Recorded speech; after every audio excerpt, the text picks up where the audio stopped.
reforma de la escuela secundaria que fue tan controvertida en la capital federal. Estamos con tres voces que no se escucharon tanto, que son las voces de los alumnos. Por lo menos no se lo escucharon en profundidad. Estamos acá con Lucas, con Felipe, con Lucía, de tres colegios distintos, públicos, privados, con más o menos actividad dentro de su centro de estudiantes. Me gustaría empezar con Lucía. Presentate. Bueno, mi nombre es Lucía, soy de la Escuela Agustín Tosco. Es una escuela pública que,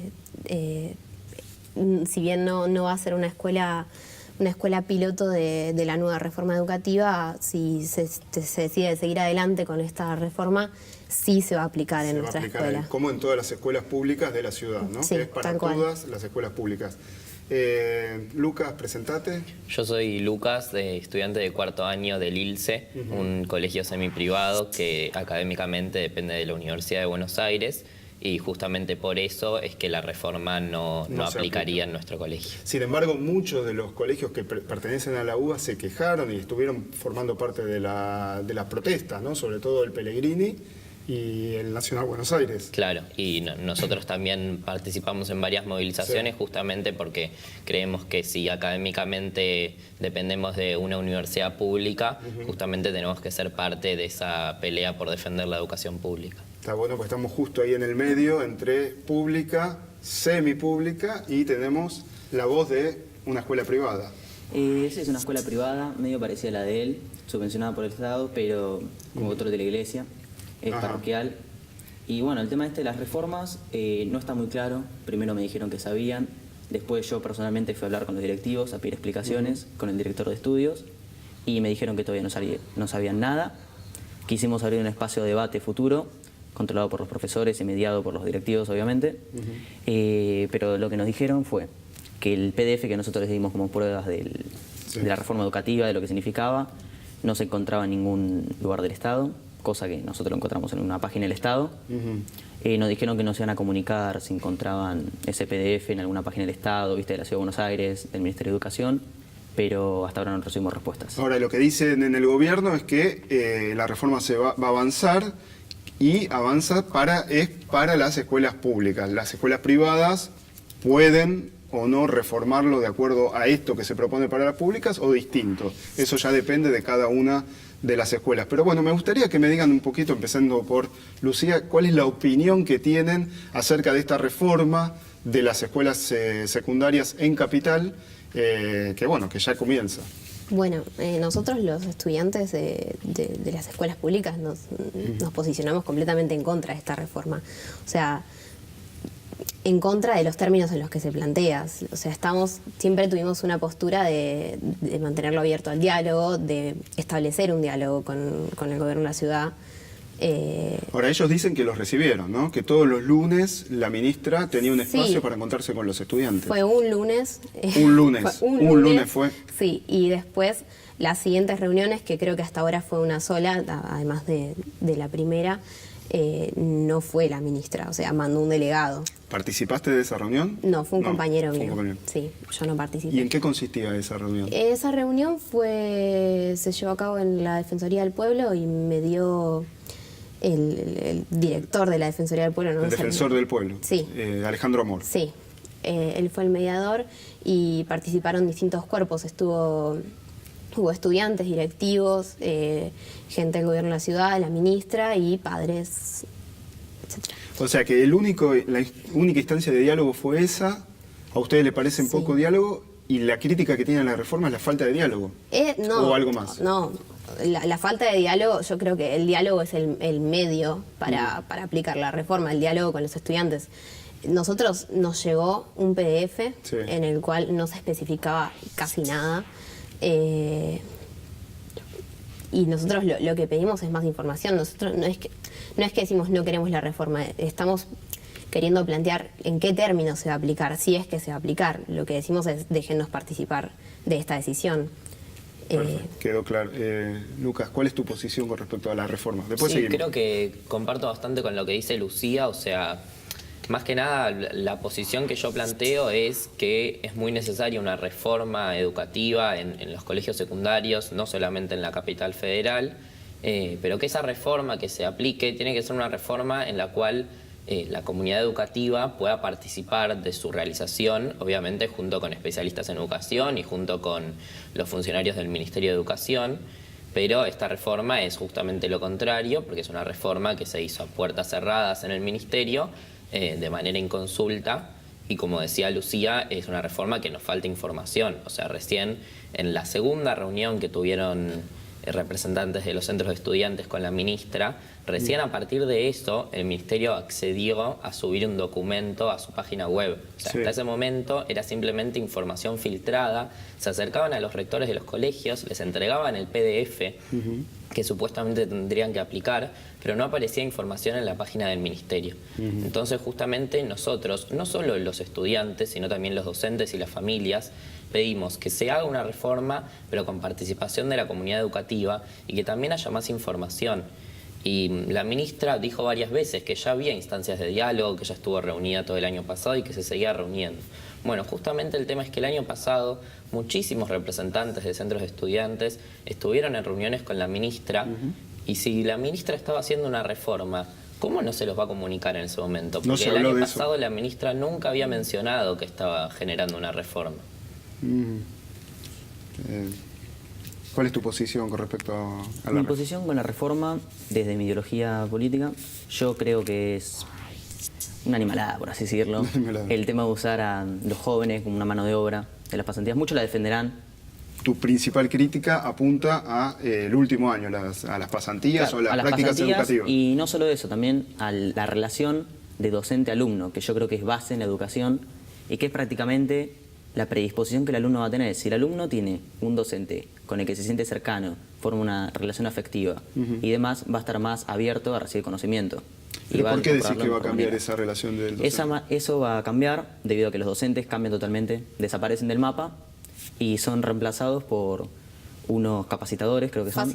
Facilitadores, gracias. Que les dan un curso del Estado, ni siquiera tienen formación universitaria. Es un curso que les da el Estado de 4 meses contra la carrera de docente, que son, me parece, 6 años. Bueno, a ver, lo que dicen las autoridades no es exactamente eso. Ellos dicen que, por lo que se lee en el PDF, 30% del tiempo van a ser las clases tradicionales con los docentes tradicionales y el 70% restante, si se coinciden, van a ser estos facilitadores. O sea, sí, obviamente dicen esas cifras, pero a la larga va a ser un plan de reemplazo. ¿Vos pensás que a la larga es para sacar a los docentes del medio y reemplazarlo por otro tipo de...? Además hay que ver las circunstancias en las que estamos, con un principio de clases que hace un par de años se viene cancelando por el tema de las protestas docentes, por el aumento de sueldo, las paritarias y demás, y los docentes son una clase incomprendida totalmente, en todo el mundo, no solo acá.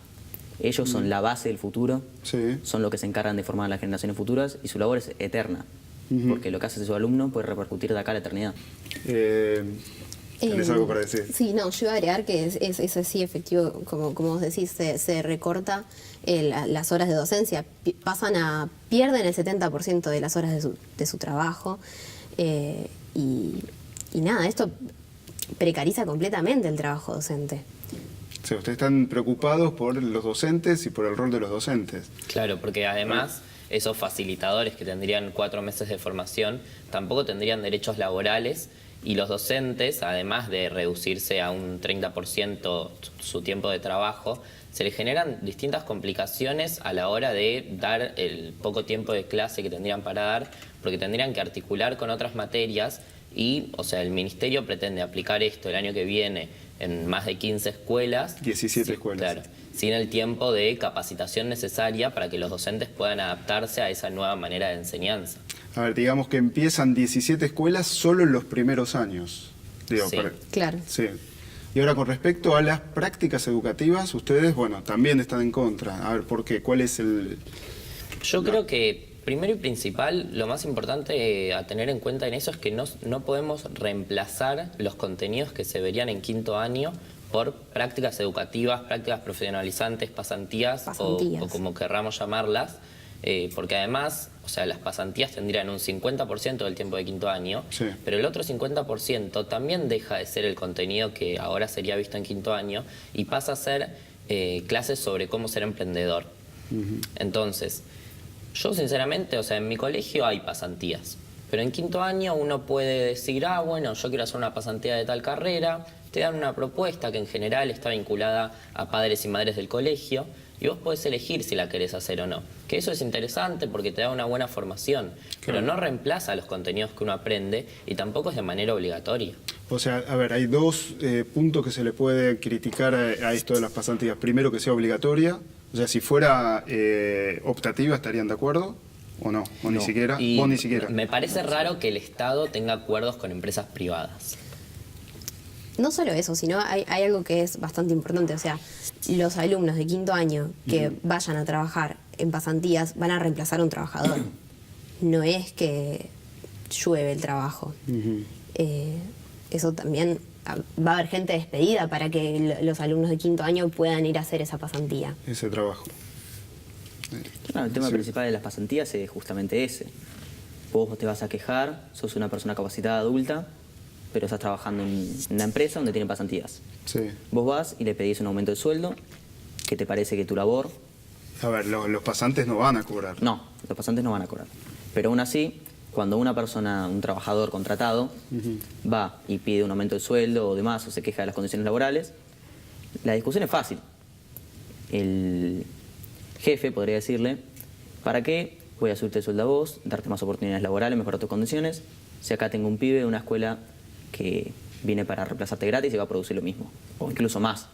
A ver, hay muchas de las voces que apoyan estas pasantías, dicen que por lo menos a ustedes, a los jóvenes, les van a dar una herramienta que les van a servir para insertarse mejor al mercado de trabajo y que más que precarizarlo les va a dar más herramientas para después ir y, por ejemplo, negociar un mejor salario porque ustedes van a estar más capacitados. ¿Qué tienen para contestarle a esta visión? En realidad, lo ideal sería que la escuela te prepare para seguir estudiando, no para seguir trabajando o para llevar a cabo un emprendimiento. Pero llega un momento que dejas de estudiar y pasás a... Sí, pero no está bueno que el gobierno fomente que tu formación termine en quinto año. O sea, la idea justamente es poder continuar con un En la estudio universidad. terciario, universitario, algún curso de formación, algo que te interese, no ser mano de obra en una empresa. Claro, yo concuerdo con lo que dice Lucía y además me parece que, o sea, es importante la inserción en el mundo laboral, más allá de que es importante tener en cuenta que los estudios deberían seguir, pero me parece que la manera de ayudar a insertarse en el mundo laboral no es imponiendo una pasantía de manera obligatoria y con acuerdos con empresas privadas. A ver, y si fuera no obligatoria y sin empresas privadas, ¿estarías de acuerdo? Y sería Sí. interesante trabajar, por ejemplo, hacer una pasantía en algún equipo de una universidad pública o en algún equipo En una de un organismo fundación, del Estado. una ONG...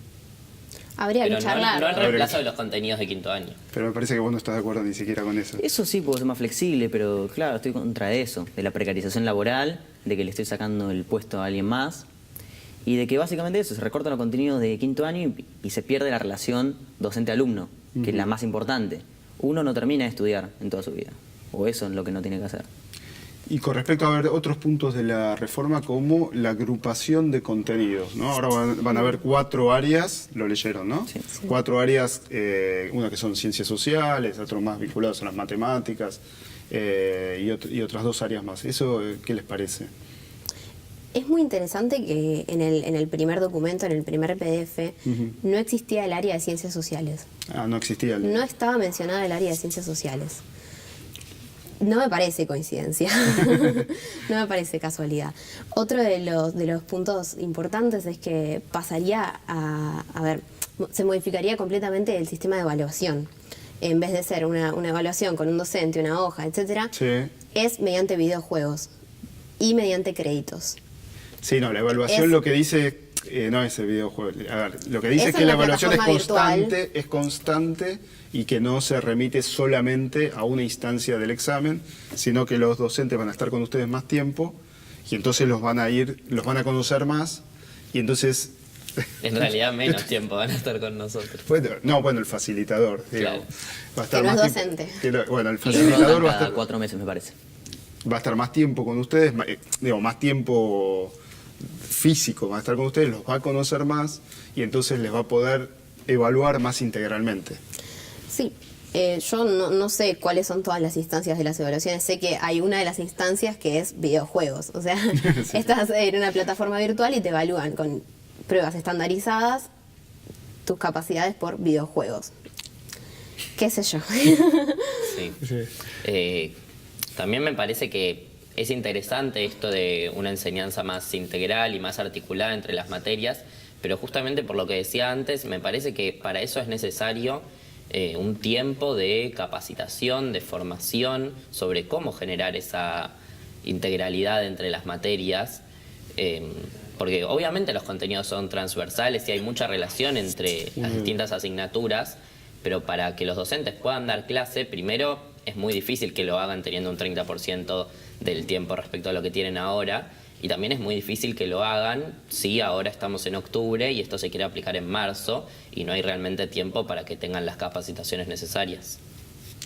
Claro, yo también apoyo el otro punto que decía Lucas, que era el de que es necesaria una reforma, porque seguimos teniendo una educación que no ha variado casi a lo largo del siglo XX, sigue siendo casi la misma que a finales del siglo XIX, Claro, sí, prácticamente. Formados en fila, el docente enfrente, el alumno, que en latín viene de sin luz, están estudiando, callados, y tienen que obedecer las órdenes. Para mí, lo ideal sería una educación donde el docente no sea una figura a seguir, así autoritaria, sino que el docente sea un alumno más, pero no desde el lado malo, desde el lado de que no refleja autoridad ni eso. Yo propongo que sea una educación donde se integren más docente y alumno, pero justamente sin sacarle horas al docente, sin recortar espacio de ciencias sociales, que es uno de los espacios más importantes de todos, porque nos capacita a nosotros para el día del mañana ir y adaptarnos a la sociedad. Yo este año tengo 2 horas de historia y me hacen ver desde la Revolución Francesa hasta la Revolución de Octubre en Rusia. Y sinceramente no hay tiempo para ver todo eso, son temas muy complejos.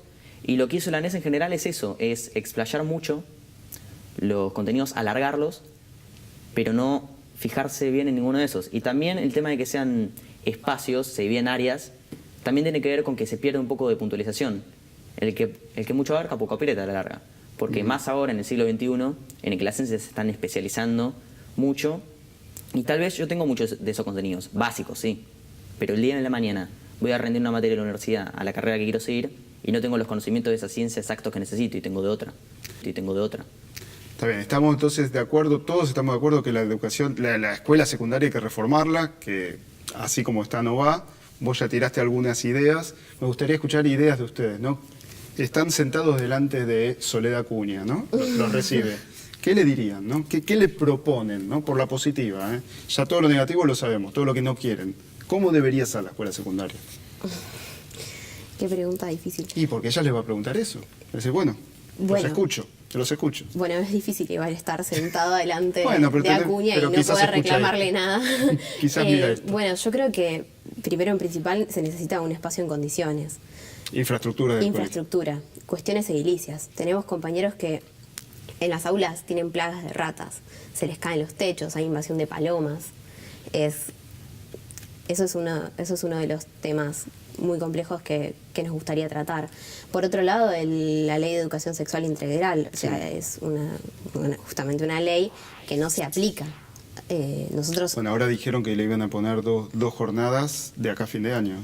Sí, ¿Lo están haciendo o no? Es que, o sea, ya varias veces se hicieron jornadas en las escuelas públicas, jornadas de ESI, pero lo que no se está contemplando ahí es justamente la tercera letra de la sigla de ESI, que es integral, y eso se refiere a que la educación sexual se tiene que dar de manera transversal. No tienen que ser jornadas o actividades que... Está bien, la actividad puede ser un poco mejor, un poco menos biologicista, menos sexista, eso está bien. Pero lo que también es importante es que a través de todas las asignaturas haya una transversalidad de la educación sexual no sexualizada. ¿Cómo sería, a ver, para que entienda la gente? ¿Cómo sería que todas las asignaturas... Lo que sería, por ejemplo, en historia, que también se destaque a las mujeres, que al movimiento de mujeres, a su historia, la perspectiva de género en cada una de las asignaturas. Por ejemplo, que en la literatura se analice el rol de la mujer en los libros, que en biología las clases no sean sexistas y heteronormativas. ¿Y eso no está hoy en los colegios o depende de la voluntad de cada uno de los docentes? Que sean más... Hay docentes que tienen la voluntad para hacerlo y que se capacitan para poder hacerlo y que lo hacen muy bien, pero sí, claro, depende de la voluntad de cada uno, porque si bien la ley está, el Ministerio de Educación y las autoridades de los colegios no hacen que se cumpla, por lo cual, claro, depende de la voluntad de cada docente. Entonces lo que usted está reclamando es que tanto el Ministerio de Educación como los directivos, digamos, obliguen a todos los docentes a tratarlo de esta manera. Claro, para que se cumpla la ley. O sea, yo creo que si vamos a trabajar en una reforma educativa, se tiene que tener en cuenta cuáles son los problemas de la educación hoy. Uno de esos es, por ejemplo, la falta de la aplicación de la educación sexual integral, y otro es, como dijo Lucía, los problemas edilicios que hay en los colegios. Porque esta reforma, por ejemplo, quiere poner plataformas virtuales cuando en muchos colegios los techos se caen. Sí, sí. Bueno, igual podrías tener mientras arreglas una cosa, poner la otra. No es que una Sí, Y es cosa... que lo van a arreglar, Sí, es que hace lo- varios Pero años. si sigue es el habiendo periodo. recortes en el presupuesto como hay todos los años, no creo que sea posible. Arreglar... Hay recortes todos los años en áreas como la medicina, como la educación y como la ciencia. Mi mamá trabaja en el Instituto Nacional de Tecnología Industrial y ve eso día a día. Me gustaría que cambiemos un poquito el eje y me cuenten cómo participan ustedes dentro de sus escuelas, ¿no? Porque tenemos sé que hay distintas historias, me gustaría que se conozcan todas. ¿Cómo participan? ¿Hay un centro de estudiantes? ¿Tenemos escuelas públicas, privadas? ¿Cómo está organizado? En mi escuela sí funciona un centro de estudiantes que desde hace un par de años es horizontal, como cambiamos la... ¿El estatuto? Sí, claro. En vez de tener un estatuto vertical, tenemos un estatuto horizontal, lo que a veces complica un poco las cosas, pero sin ¿Cómo es? embargo... ¿No hay una comisión directiva? ¿Cómo es horizontal? Es asamblea permanente y por lo general hay alguien que regula, y también estuvo la idea de hacer un triunvirato. Es como que todavía estamos viendo eso. Pero... ¿Que no tiene una conducción el centro de estudiantes? hasta hace poco no tenía, ahora con esto del triunvirato lo estamos analizando un poco más. Está como en veremos. Sí, más allá de los problemas internos del centro, nosotros hemos participado muchísimo en la lucha por la reforma, en su momento por la ANES también. Nuestra escuela hace 2 años estuvo tomada por la nueva escuela secundaria. Y este año no tomamos. No, este año. Después vamos a hablar un poquito de las tomas, está bien. Ahí En mi sí hay un colegio hay un centro centro de estudiantes fuerte, hace ¿no? 35 años ya. Con mucha tradición. Que hace poco tiempo, hasta hace mitad de año, fue horizontal justamente. ¿Ah, sí? Durante 1 año y medio nada más, que fue como un periodo al cual decidimos entrar como para solucionar algunos problemas que veíamos en la verticalidad anteriormente. Contame, la primera vez que escucho lo de centros horizontales, ¿cómo es la ¿Cómo es la dinámica? O sea, en nuestro caso lo que teníamos era un consejo de delegados, que igualmente en la verticalidad obviamente también claro. está, y un primer delegado en cada turno por cuestiones organizativas nada más, pero las decisiones se tomaban entre todos. Siempre entre todos. Claro, como dice Lucía, eso tiene algunas complicaciones, pero nosotros decidimos entrar a la horizontalidad porque anteriormente con la verticalidad se centralizaba todo demasiado en la conducción, y justamente ahora que volvimos a la verticalidad, a partir de esa horizontalidad aprendimos un montón lo importante que es que no se centralice todo en la conducción, y por eso es que logramos que el centro de estudiantes siga creciendo.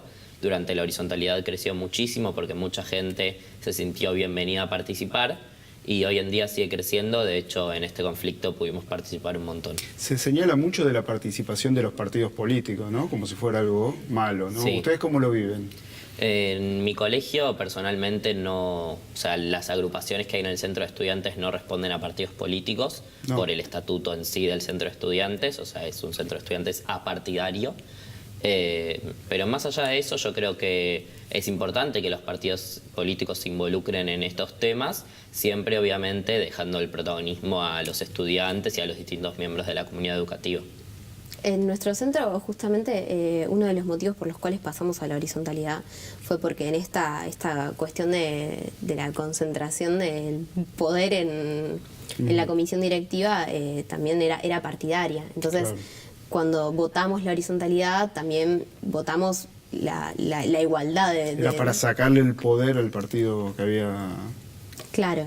tomado la conducción. Sí, ahora cada cual representa sus propios intereses y vota o no vota a favor o en contra de lo que le parece como Contame, individuo. Felipe, tu caso que es distinto, ¿no? En mi caso A ver, es muy distinto. Muy distinto, a ver, contame. La escuela se sostenía primero como apolítica totalmente, y en los últimos años transmutó un poco y ahora se definen como apartidarios.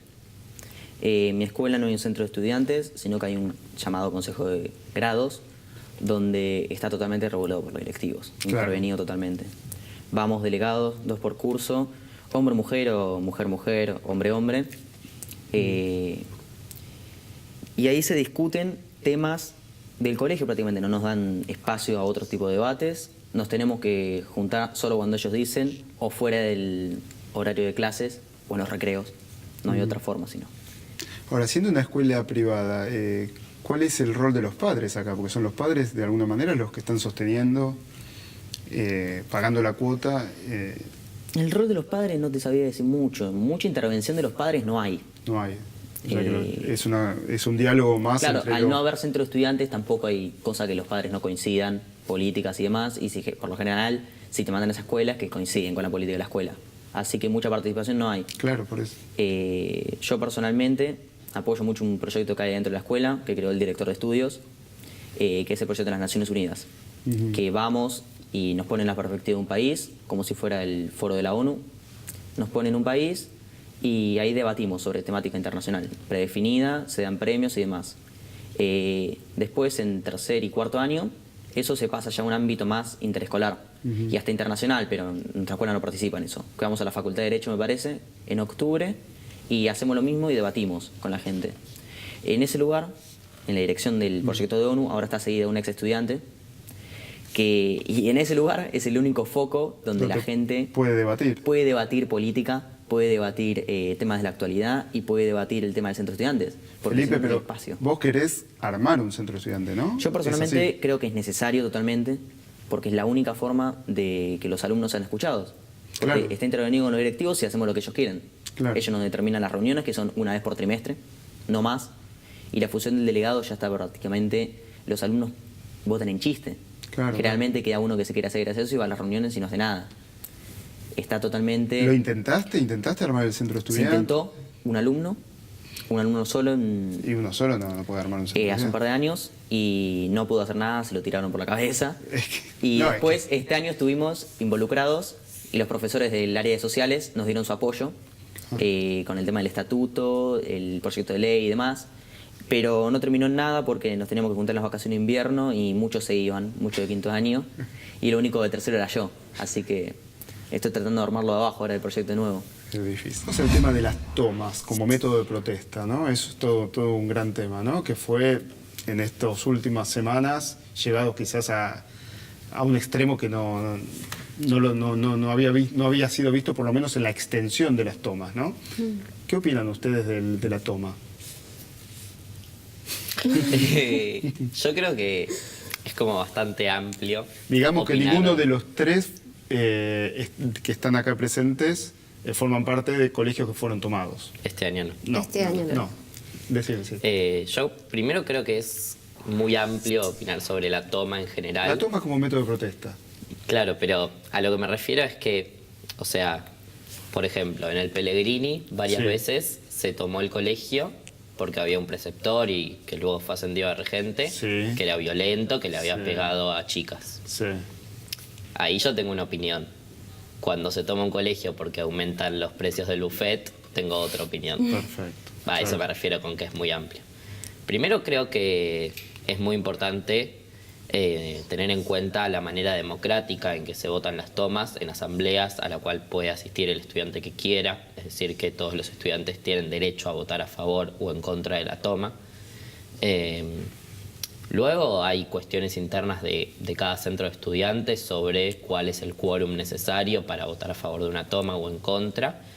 Y después creo que es muy importante tener en cuenta que hay muchísimos colegios que cuando tienen que tomar el colegio realmente lo consideran y entienden que no es ideal tener que tomar el colegio, pero lamentablemente entendemos que se lleva una instancia a la cual si no tomamos el colegio no somos escuchados. Y creo que eso se reflejó muy claramente porque hasta que hubo 25 colegios tomados o más, el conflicto prácticamente no aparecía en los medios de comunicación. Claro. Sí. Sí, es cierto que es hasta ahora lo de las tomas siempre ha dado resultado. Ha dado resultado en el sentido de que, a ver, mediático. mediático y sobre todo porque cuando tomamos por la NES, También. el objetivo era el mismo, o sea, Pero la NES avanza. Pero se logró Sí, suspender pero- un par de años. Sí. Sí. no, Postergado. dio resultados en el sentido de que se pudo establecer un diálogo con el gobierno. Claro. Y dio un resultado en los medios también. Ujú. Sin embargo, es una medida muy desgastante. Yo tengo la experiencia en mi colegio, se tomó A ver, contame. en 2015 y nuestra escuela es una escuela chica y fue súper desgastante la toma. ¿Por Fue- qué? ¿Por qué? Se crearon muchos conflictos internos, produjo muchos conflictos internos y En la convivencia. en la convivencia, sí, se polarizó mucho entre docentes, entre estudiantes, muchos que decían, bueno, la escuela no es un lugar político, entonces no se puede hablar de política. Bueno, muchas se caldeó mucho las distintas opiniones políticas y la verdad es que en ese sentido, en el sentido de la convivencia, fue contraproducente. Teniendo en cuenta eso, nosotros decidimos no tomar. Sin embargo, estamos a favor de la gente de las escuelas que tomaron. Fuimos a las tomas de esas escuelas y estuvimos en las marchas, estuvimos en la lucha, participamos de las asambleas con la ministra. Nada más no acompañamos con nuestra toma. Está bien. Ahora, cuando se señala que, digamos, los que votan la toma, dentro, ya los que van a la asamblea son pocos. Y los que votan a favor, capaz que es la mitad más uno de esos pocos. El resto, todo el resto, no votó a favor de la toma, ¿no?